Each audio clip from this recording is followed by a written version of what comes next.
yeah, like there's no one around now, no attendees or whatever. It's sort of like off the record time between Juwan and I. And I'm like, what was going on in there? Do you know? Like I didn't do anything. You wouldn't do anything. Like, do you know what would have been triggering that thing? Because I can't figure it out. He's like, I can't figure it out either, man. And as we're outside talking,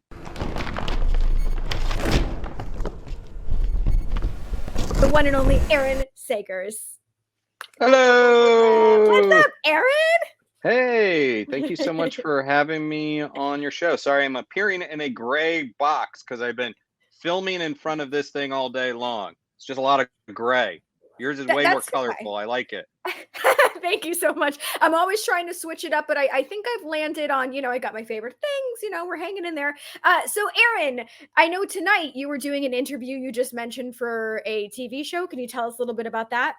Yeah, most certainly. I mean, today has really been a day that's encapsulated so much of like my weird career on the day to day. I mean, I started by filming an episode of Paranormal Caught on Camera, the show that I work on, and then went from there to interviewing a paranormal investigator named Steve Shippey about a paranormal documentary on Discovery Plus.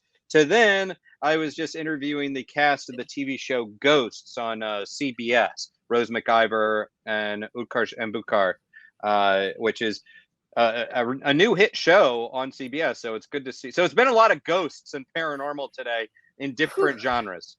Right. And I mean, now, Aaron, now this is all about you. So hopefully you can relax a little bit. And, we do conventions together, but I feel like whenever we're at conventions, you're always running from panel to panel to panel. We never really get the opportunity to talk.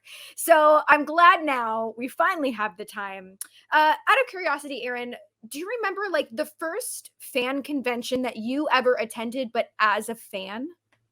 Well, first off, let me just say I agree with you. It seems like we're always running in different directions at Comic Cons and events that we never really get a chance to chat. So I'm glad we're doing this, especially because we've been trying to schedule this for a while.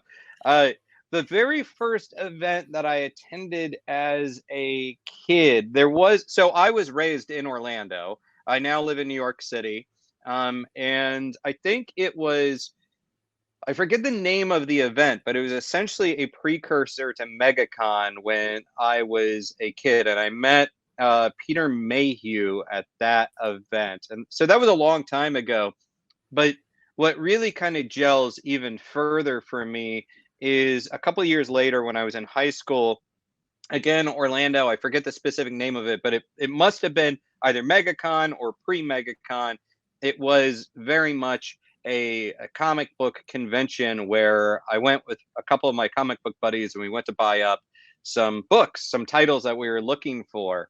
So that was a long time ago and very much long before I ever started doing this as a job and also appearing at these things as a speaker and a guest.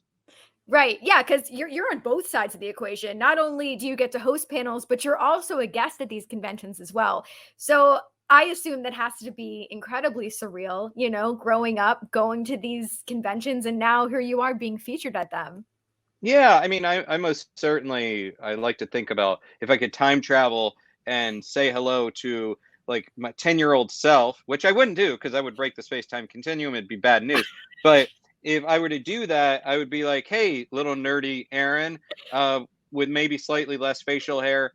You just keep doing what you're doing, little dude, because all the stuff that you love now, that is going to be your career. That's going to be your life trajectory. But I am still a fan. I am still someone that consumes all of this stuff enthusiastically, whether it's comic books and science fiction movies and horror movies. I'm still a fan. So when I go out to these events, whether someone hires me on to be a moderator and a host, or whether I'm there as a speaker and a guest, I am still a fan, and I love interacting with my fellow fans and just basically nerding out together, which is really the best part. And hello, I saw Cody. Hello, Cody. Thank you. That's very kind of you. I very much appreciate it, and I'm a fan of you. Well, I was going to say, Aaron, I think that's the reason why you're so great at what you do is because not faking it. Like, you are genuinely a fan of the fandoms, and it shows. You know, like, I hate to say, I've been to conventions and I have seen panels where maybe the host isn't as enthusiastic, and the panels don't necessarily go as great, but you're a fan, and I think that's what makes you so special as a moderator. Well, I very much appreciate you saying so. Like my origin story professionally is as a journalist. I mean, I started out as a journalist and then was fortunate enough to move into these other worlds, which then I still write as a journalist. I still work, but moving into TV and then moving into the Comic-Con worlds and all that stuff. But as a journalist, I always had the knowledge, but I also am a weirdo, kind of socially awkward person, and a little bit all over the place with my energy. That I was never very smooth as an interviewer. I was never very like, cool and smooth and being like, well, kid cadet, what is it like for you to be, a professional host and moderator? I was just never polished like that. It was just all over the place. Somehow I was able to go on camera and do this stuff, or go on stage and do this stuff, but I'm still that weirdo whose energy is all over the place and who knows his stuff, even though sometimes I show my enthusiasm, even though I don't always show my polish. Fair enough. Fair enough. Well, do you recall like the first panel that you ever got to host at a convention? There was a couple things that happened back to back. I'm guessing it was right around probably 2009, 2010. I don't remember if it was a paranormal event first or if it was New York Comic Con first. There was a couple things that happened in a series, and I did appear at a paranormal event as a presenter, as a speaker. And at this point, I was starting to get a little attention for my work talking about the paranormal and paranormal pop culture. So I was invited to an event. I think it was at Mount Washington in New Hampshire, either that or Cooperstown, New York. Anyhow, so I gave a talk based on my research, but then I also moderated a panel with a bunch of ghost hunters from TV, such as the show Ghost Hunters. That closely lines up with my first New York Comic Con panel, where I was talking about zombies, because I'm a big zombie fan as well.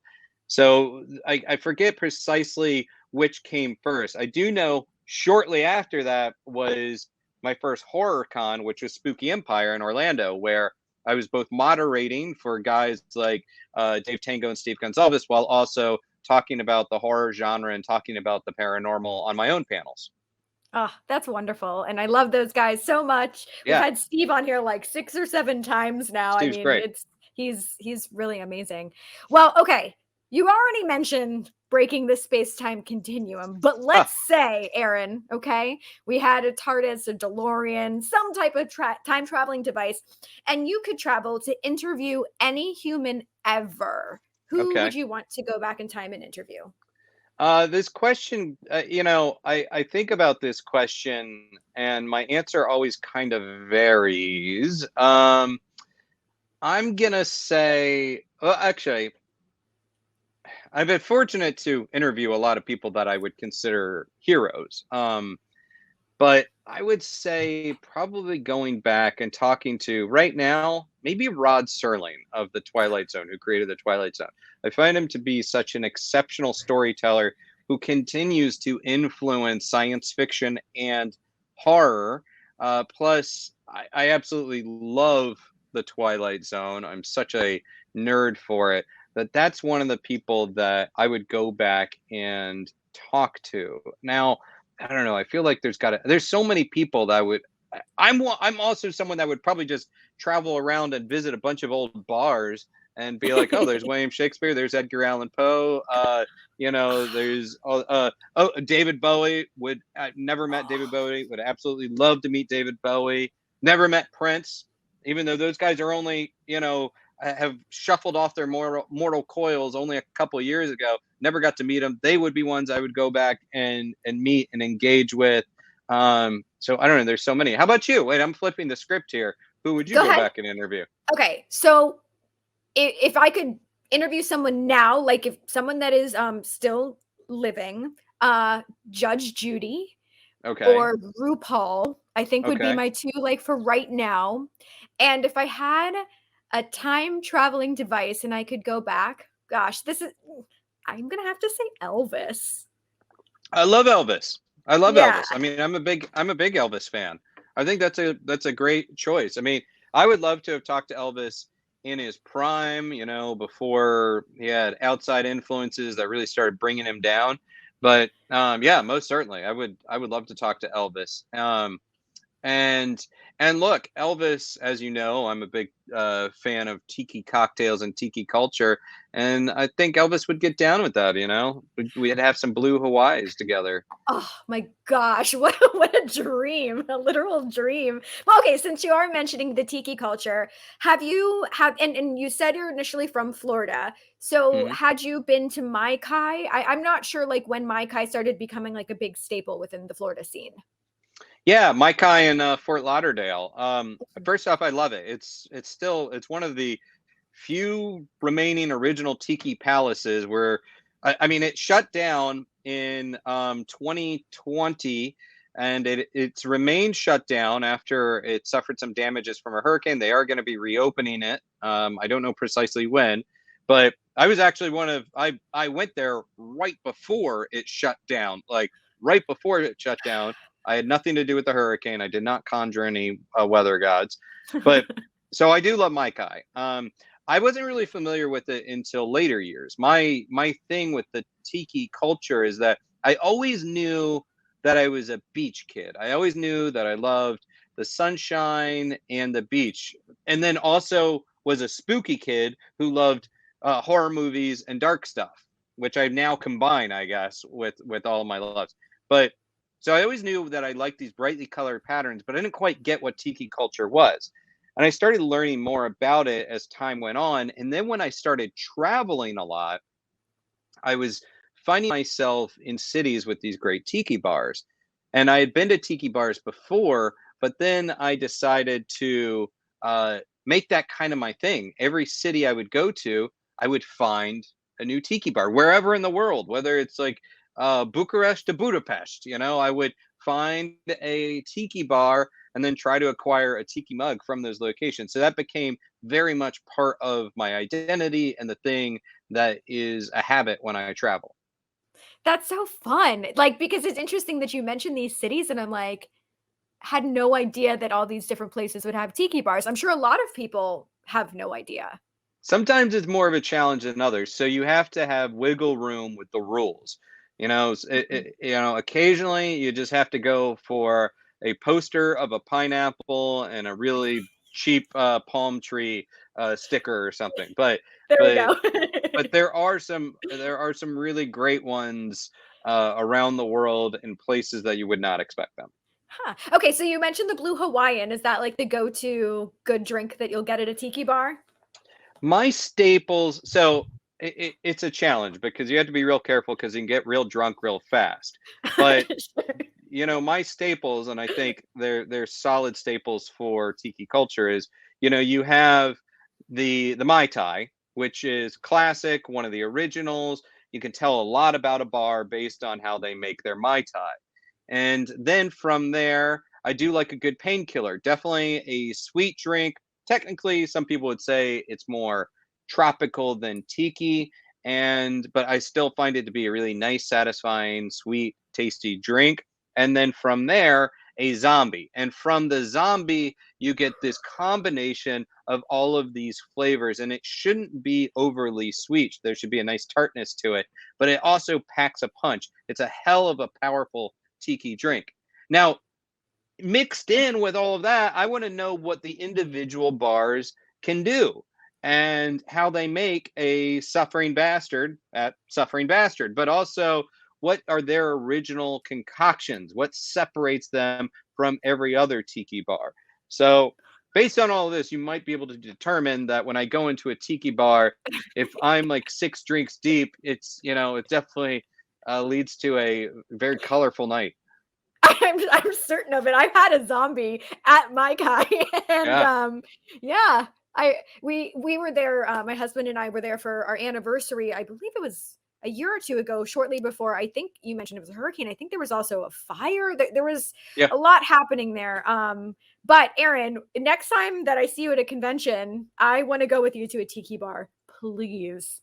Sure. Well, next time I'm in your neck of the woods. I mean, like I said, whenever I go home to Orlando, I do try to hit Suffering Bastard, which is in Sanford. There's Aku Aku, which is in Orlando, and they make a drink. I don't know. Do you swear on here? Yeah, Do you people swear? can. You can. The It's fine. the Tiger Fucker drink in Aku Aku. And then I also like to round it out with a nice trip to Trader Sam's in Orlando at Disney, which it's a fun location. They still make some good drinks. So yeah, there's other ones out there as well down in Central Florida. But yeah. Man, I'm excited. All right. Well, just to pivot a little bit, recently the Ethereal Horror Fest named you their Paranormal Person of the Year. So I think that is absolutely incredible. I wanted to congratulate you. You're also the Thank you. founder of Paranormal Pop Culture. So what can you tell us about winning this award and what it means to you to win? Well, I mean, it's just a great honor. I don't know what I did to win it. They reached out to me, and I'm appreciative of it. It's pretty wild, and the ethereal people there just put together a really great horror festival. So of course, it's an honor to be in that company. And yeah, I mean the paranormal stuff, like for me, it's not like I'm a nerd over here and a journalist here and then a paranormal guy over here. They all mix and blend. They are all part of my life and my pursuit, and they cross over very exceptionally well, like almost like 100% crossover with everything. So it's just incredible to be in the mix at that horror festival. So how do the paranormal feel about tiki bars? Well, I mean, I guess my take on it is, as far as the background, like how I got into the paranormal as a profession is when I was a kid reading comic books, watching Star Wars, reading science fiction, I was also, and watching horror movies, Twilight Zone. I was also reading about ghosts and paranormal theory, and I was checking out all these old books that contain these crazy stories. So I was always into it. And then when I was a young journalist, when these shows first started popping up, I just noticed that these are going to connect. Like, around 2005, I noticed these shows were going to connect with audiences because they were talking about the paranormal in a way that wasn't stigmatized. And it happened to be around the same time that social media was on the rise, which, eliminates the boundaries of town limits, city limits, national limits. So I started talking about how these things are going to bring us together, but also pop culture, how entertainment influences belief and how belief influences entertainment, how the movies and horror movies and everything we watch, how that plays into real paranormal theory. And from there, the stuff I talked about ended up being popular. So I launched paranormalpopculture.com. I started talking more about the paranormal, started doing a lot of TV shows. I hosted and produced my own TV shows for the Travel Channel, and now currently I'm on Paranormal Caught on Camera on Travel Channel and Discovery Plus. And you can probably hear my dog in the background shaking. She just wants attention. She wants to be part of the live stream. Oh, bring her in. I want attention too. I understand. I totally get it. We love animals. We've had animals, babies, anything you can imagine across the stream. So no worries whatsoever. What advice would you give to somebody if they were interested in beginning investigating? I'm always so fascinated by it. It's something I haven't Right. done yet, but living so close, to the lighthouse in St. Augustine, I'm always like, maybe I'll pop over there. I don't Yeah. know. What advice would you give? Kind of the same thing I would say if you want to be a journalist, if you want to pursue the paranormal, if you want to be involved in the Comic Con world or the world of comics, read, research, then read and research some more. Just like learn as much as you can. Talk to people, interview people that are involved in the fields that you want to be involved in. With regards to the paranormal, yeah, it's definitely, I mean, look, it's awesome. It's amazing to be invited into these locations that have incredible history, be able to roam around at night. So you get to like basically be allowed to trespass, and in a controlled way, a safe way. That's amazing. And then if you have some sort of ghostly encounter, then that makes it all the better. But yeah, I mean, I would just say like people need to read, research, interview the people that they like, the works that they like. And then if you want to join some sort of paranormal investigative team, then research those too. See who's in your community and who kind of has the right approach and methodology that you like. Um, I don't really, I certainly do paranormal investigations, but I don't present myself as a paranormal investigator, because I kind of do my own thing as far as research and history. But I've certainly been on a lot of investigations, and people do things, widely different from one another. Sure. So, what can you tell us about the lighthouse in St. Augustine? Every time I'm down in that area, I love to Mhm. drive by, but I've yet to actually get to go inside. Yeah, well, ironically, I studied my undergrad at Flagler College in St. Augustine, so I spent a fair amount of time in the lighthouse area when I was there.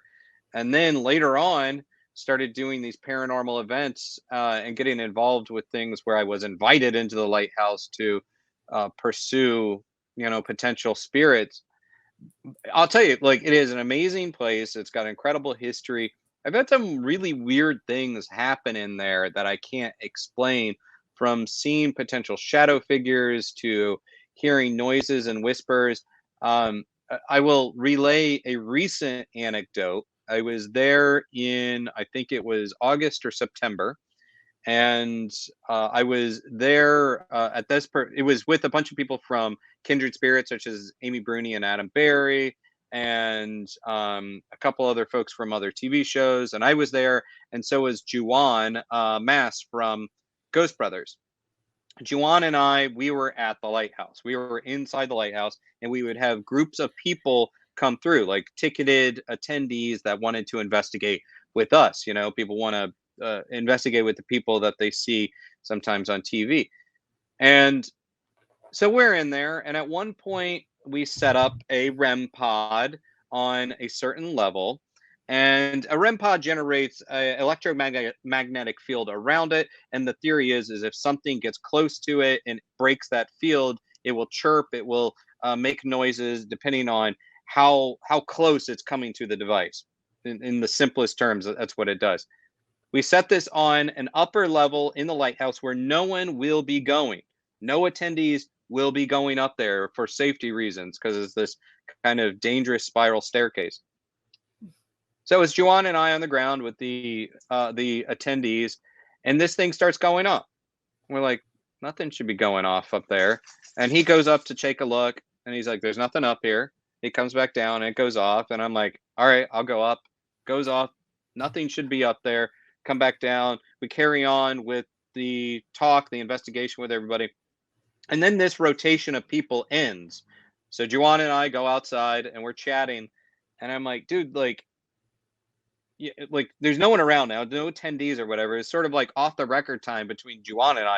And I'm like, what was going on in there? Do you know? Like I didn't do anything. You wouldn't do anything. Like, do you know what would have been triggering that thing? Because I can't figure it out. He's like, I can't figure it out either, man. And as we're outside talking, back inside the lighthouse on these upper levels, this device starts going off again. And it was just so bizarre, because even though you investigate the paranormal, you kind of sometimes have certain expectations. And when something weird like that happens at an event, it kind of takes you off guard, sometimes. It was pretty cool. I can't even imagine. I'm getting chills. Would you say that oftentimes, when you are investigating or journaling, that there is compelling evidence that you don't necessarily get to capture? Sure. Yeah, I mean, I think a lot of times there's anecdotal stuff that happens, and I still love it because, you know, if you have an experience or if I have an experience, I think that that is really relevant, depending on what you're trying to do within the paranormal. My approach is the history is really important to me, and documenting people's eyewitness accounts is really important to me. Like documenting, not just Hmm. something happened 100 years ago and we don't have any documentation of it. I like to actually, I want that logged. I want that documented. As far as evidence, I am not the guy that's going to say, here's a picture of a ghost. Now I want the entire world to believe in ghosts. That's not really my shtick. It's not my approach because it's not going to work. I'm not going to convince you if you don't want to, if you don't already have some level of belief. You have to have your own experience. For me, the personal experience is what I find the coolest, or the personal experience that I might have with you in a location. Like that's what I find fascinating because it helps me on my own journey, and my own exploration on this wild, weird world. So yeah, even if you're not capturing it, even if you're not walking away with some juicy piece of evidence, I do think you can have a very compelling experience that can be paradigm shifting for you. Does that answer your question? Yep, Or did sure I does. or did I roam? I No, wandered. no, I no, no, no. It makes sense. What would be something that you personally like to bring with you on an investigation, maybe besides the obvious? um let's see. Snacks, Okay. water, some sort of caffeinated beverage is always good, especially if it's going to be a long night. Um Definitely snacks. I do like my snacks. Yeah, I will pocket a sugar-free Red Bull. Uh, Okay. as far as other things, I would say this might be obvious, but I do prefer a digital audio recorder as far as investigative tactics. There's a lot of cool gadgets out there, but the digital audio recorder is something I enjoy because it's something that I used as a journalist before I ever was professionally in the paranormal world. It's what I would use to interview people. And now, if I am in the midst of a paranormal investigation, it's my favorite device to interview maybe someone that I can't see. And I've gotten some pretty great results as through that tactic. And I do just try to approach the notion of, if there is a ghost there, if there's someone that I can't see with my naked eye or with my normal perception, but if I'm trying to establish contact, I'm going to basically have a chat with them in the way that I might, during an interview or like right now, to establish rapport, to try to figure out what they're all about, who they are, instead of like interrogating them. Hmm. Well, to shift a little bit, because you also mentioned like your love for horror films as well. Do you have a film or like a movie that you feel best encapsulates ghost hunting and the spiritual world? Or do you feel like a lot of these films are very like, and by films I mean like blockbusters, not like documentaries or anything. Do you feel Yeah. like a lot of the films are super over the top and just not accurate? Well, I mean, the question I would ask is what is accurate. All the paranormal is based on theory. Nobody has all the rules. Nobody has any of the rules. Nobody's come back with the handbook for the recently departed. Um, the which I do have around here somewhere Yeah, actually, or right. a version of it. I have a prop of it. But the yeah, so nobody knows what the hell is going on, and anyone that tries to tell you differently, they're probably trying to sell you something because it's all based on theory. And now, over time, hopefully, we gather enough theories and we're able to, not find proof per se, but find enough maybe supportive material that lends credence to those theories. That's what we're kind of going for. But as far as movies, you know, I think there's a lot of I think there's a lot of potentially valid ideas with across the horror spectrum. I mean, yeah, I think The Conjuring is a really entertaining movie, and it captures some really great notions about paranormal investigations or about the nature of ghosts. But you know what else does? Ghostbusters. I mean, even though Oh, there's a lot about Ghostbusters that it's a comedy, but it's also a horror movie, and they talk about a lot of theories that are based on spiritualism, the belief system that Dan Aykroyd's family held very closely. So there's a lot of concepts about ghosts that are born out of legitimate theories within spiritualism, within the belief system of spiritualism. And then you look at The Shining, which, by the way, I'm wearing a Shining Tiki shirt, which you can't entirely see it, but it's amazing. it's a Tiki shirt inspired by The Shining. And, you know, even that idea of some places, some locations become like these epicenters. Some houses are born bad, to quote Shirley Jackson from The House on Haunted Hill.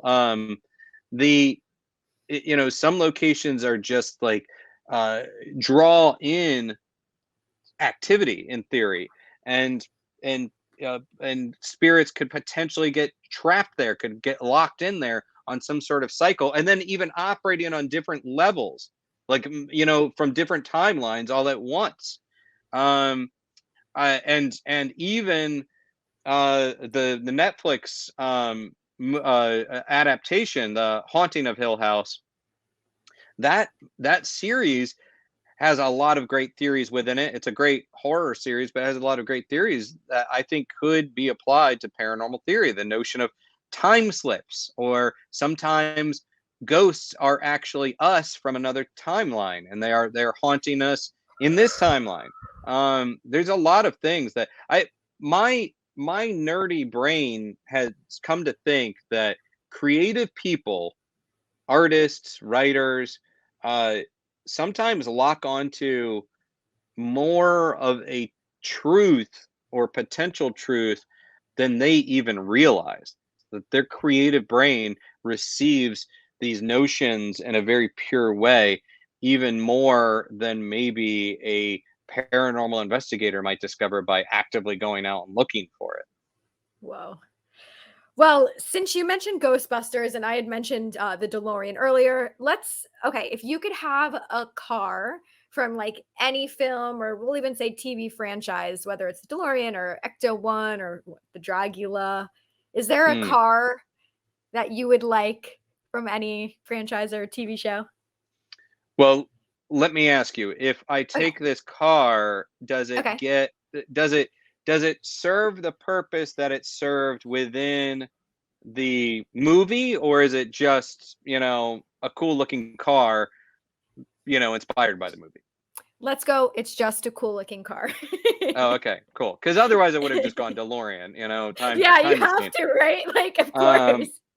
I would say, as far as cool looking car, but it does not possess the abilities of the car. Yeah, I would probably go Ecto One. You know, it's immediately recognizable. It has cool sirens on it. I like the color pattern. I think it would be great to drive up to events and Comic Cons in, and it's got actually a lot of space, so you could travel with a lot of things. So I think that would make it good. I don't know how the gas mileage is, so it may not be great on road trips. But you know, I think it would be able to. It'd be a good car. Like we could all hop in there and go like to find a drive-in theater somewhere. You know, I think for Wow. that, yeah. It'd be so I mean, if you popular. want to hop in my Ecto One, Yeah, right. And then it's what is it called? A jump seat where you can like yeah, go outside the car. I mean, yeah. that Now we sounds know that real. there's a jump seat with it too. Yeah. Okay. Good choice. Good choice. Well, oh, okay. One more question before we go into our game. Okay. Which horror film do you think you would be able to survive the longest? Survive the longest. Uh, well, I would say Jaws because I'd just be like, "Don't go in the water." Okay. But but I think I would do relatively well in one of the Romero Night of the Living Dead, Day of the Dead movies. Probably Dawn of the Dead. I think I could do pretty well in, because it also depends on who I'm surrounded by, because ultimately I do think that the Romero zombies, you can outlast that threat if you're smart enough to work together and really, cooperate, and you can set some of the egos aside. Right, but Um, people never do. Like, oh, that's true. why? Why? I don't Well, because people are petty and egotistical and idiots. But know. yeah, so I would say that. But if you want more of a supernatural force, or I mean, that would be like supernatural or whatever, but more natural force would probably be Jaws. Easy enough to survive that Don't one. go in the water. Yeah. Okay, fair enough. All right, Aaron. Well, I have a game for you. It's a game of would you rather. There is no wrong answers here. And if you want to elaborate on why you pick something, that's great. Okay. If not, that's fine too.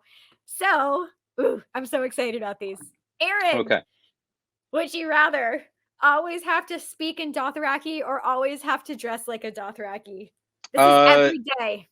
yeah. Speak, because I don't have like the washboard abs and pecs of Jason Momoa. So yeah, speak. Okay, fair enough. All right, here's the next one. Would you rather, perform an investigation with no sense of sight or perform an investigation with no sense of hearing? I think I would go no sense of hearing. I think. Ooh, that's actually a tough one. I think I would go no sense of hearing, and I'm not even entirely certain that I truly believe that. But Okay. I'm mainly thinking, depending on the locations that I'm in, uh, it's really easy to fall down some structurally unsound steps and things of that nature. So could Ooh. very well impale yourself on something. So yeah, I'll go with no sense of hearing. Okay, for your safety, no sense of hearing. Okay, Yeah. here's the next one. Would you rather? Ooh, ugh. Okay. Witness a demonic possession or witness someone reanimate as a zombie. Hmm. Reanimate as a zombie. I feel like, again, it depends on the kind of zombie. There's a lot of like if, ands, and buts that I would add to that. But yeah, Okay. someone reanimate as a zombie, because I feel like at that point you're still dealing with the physical realm, whereas demonic possession is, beyond. I mean, that's supernatural. That's beyond what we can. I can't just shoot a demon and be done with it. There's a whole other, level that I would have to be dealing with. Now there's also the depressing side of, like, would it be someone I knew? Oh, that's Right. bad. That's sad. That's tragic. Am I in a closed room with them and I don't have a lot of space or anything to take out the brain with or whatever? Is it even going to stop them if I take out the brain, depending on, the level of zombie that we're dealing with? But overall, I'm going witness someone reanimate as a zombie. It seems like something I could control a little bit better. And as previously stated, I think I could survive a Romero movie. Okay. Good answer. All right. Here's the next one. Would you rather? Okay. Only be able to watch Hmm. Marvel films or only be able to watch Star Wars films? Hmm. Oh man. Wow. Yeah, this one's mean. Jeez. This one's really This one is mean. mean. Yeah, sorry. Okay. God. I'm gonna hurt my young self, but I'm gonna say Marvel films, Mm, because there's more of them, there's more. and a lot of like diversity and storylines. So, we get outside of one strict kind of storyline. And I hate to say it, but there's a couple not great Star Wars movies, and which there's a couple not great Marvel movies too, but there's just more Marvel movies overall. So even though that kind of hurts my young Star Wars nerd soul, going with Marvel on this one. Okay. All right. Here's the next one. Would you rather? Okay, live in Dracula's castle for a year or live in the Amityville house for a month? Okay. Well, I feel like I'm giving you a lot of information backstory here, but I'm doing it. Your people, your viewers can really get inside my weird brain here. First off, Okay. I have spent a fair amount of time in Dracula's castle, and it's even somewhat debatable about which castle is actually Dracula's castle because there's a lot of places, sort of like the United States, where they say George Washington slept here. There's Mm. places where the famous places, it's like uh, Vlad Tepes was held overnight. Unless we're talking about Count Dracula, or are we talking about the real Dracula, We're talking about Vlad, the Impaler. like Yes. the Impaler? Oh, okay. Yes. I mean, well, he's long dead, But so if we knew it was actually his castle versus the Amityville house, I would actually probably take the Amityville house. And I'm going to tell you why. Okay. I mean, overall, it would seem like whatever happened during the time of the Lutz family has, whatever happened, a lot of people have different opinions about what happened. Whatever happened, it seems to have subsided entirely after they moved out. And it's a pretty nice neighborhood. I've seen it. Okay. It's a good neighborhood. And we're talking about it's right on the water, pretty nice modern amenities. Um, we've got climate control, so it gets pretty hot during the summer and very bitterly cold during the winter.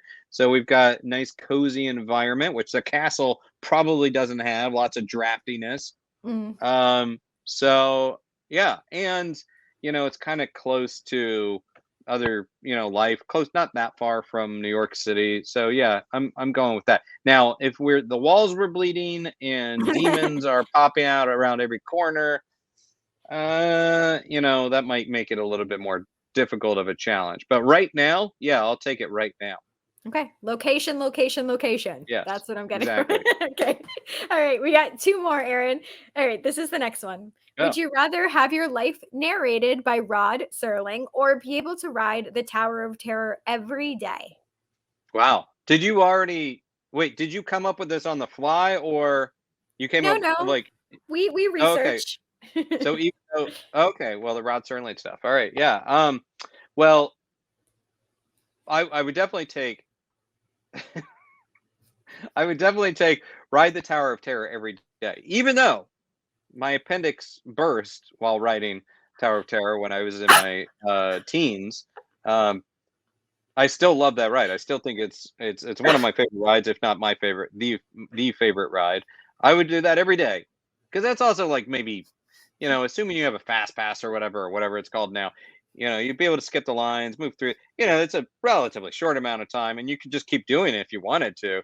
Now, as much as I love the Twilight Zone, as much as I love Rod Serling, if I had my life narrated by Rod Serling, that I'm in for some effed up stuff. Weird shit's happening in my existence, and it's probably not gonna. If it's especially my life, I'm probably not gonna end up being, ending the story in a good way. I'm gonna end up like pulling the mask off, and it's some sort of like mutated face, or seeing a monster outside, a gremlin outside my window. So, uh, as much as I love Rod, I'm gonna have to go with Tower of Terror. Okay. So have you been on I know that the one that they have in California, they rebranded, right? I believe to a Guardians of the Galaxy ride?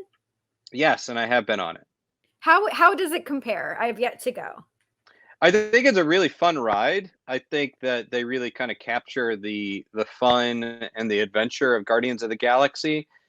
But man, I still just have such a soft spot for the Hollywood Tower Hotel and the Tower of Terror ride, the attraction. I remember when I was very young riding it the first time, how just kind of creepy it was, but creepy cool, I was so into it, but it was creepy and it felt like I really was going into this haunted location. So Nothing can quite surpass that for me. I really feel that that Disney magic on that ride, that I attraction. hope I hope that they don't convert it, selfishly, but I'm, like, super into it, like, I guess it's a separate park at Universal Studios, but I miss, Jaws and Back to Mm. the Future and even T3, like, I guess we still have ET, which is, like, the last of the originals, but I feel like they're taking away our childhood nostalgia, you know?